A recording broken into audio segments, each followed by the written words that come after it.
Hey, Brian Gatz with Fairway Mortgage. Hope you had a great weekend. Time for your Tuesday tidbit. Well, a lot of stuff's been going on. We've been talking about inflation and recession and everything else. Well, guess what? It's still the headlines. So let's just get you caught up to speed. Last week, rates went up, so we lost about 70 basis points. Okay, well, what's that mean? Rates went up about 1/8 to almost 1/4% last week alone. Okay, well, we had a good run up to that point, but here's why.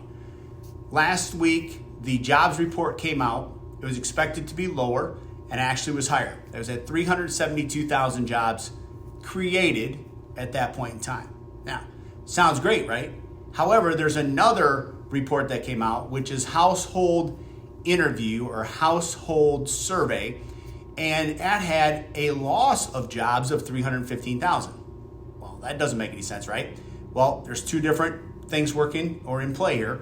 And ultimately, what we need to look at is where did the unemployment rate go? Well, guess what? The unemployment rate stayed at 3.6%. Pretty telling, right? One went up, one went down. Well, we stayed flat, okay? So that's where we are as far as the unemployment situation. Well, let's look into job openings. Job openings went down from 11.7 million down to 11.3 million, okay? Lost 400,000 job openings are gone in a month, okay? Next up, employers aren't hiring. Employers are laying off. Hence, you see a decrease, okay?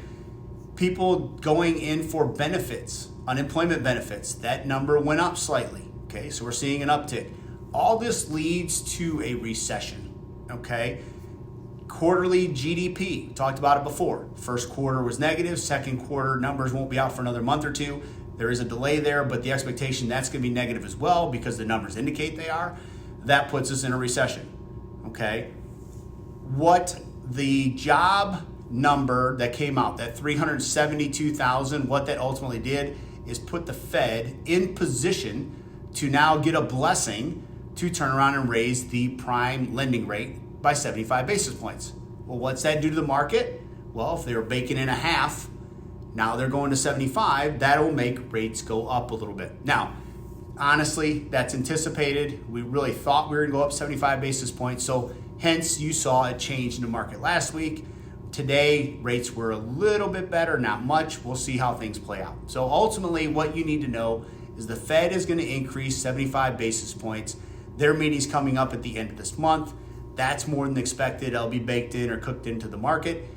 Ultimately, rates are going to go up a little bit, and that's what we're going to see happen. How do we get you past this? That's the problem, is rates are going up. What's the solution? Well, guess what? We at Fairway, the Gatz-Knight team, have 2-1 buy downs. That's right, 2-1 buy downs. For those that have been around for a while, you know how this works. Ultimately, the qualifying rate's 6%. The first year you start at 4, 12 months later you go to 5, and then ultimately you stop in at 6%. There's a little bit more information. There's some money involved. The seller can contribute. Give us a call. 317-490-6098 is my line. The office line, 317-731-4760. Give us a jingle. We want to be here to help your clients get into their homes and make phone calls to get those people under contract. Happy to help. Talk to you soon. Make it a great week. Bye-bye.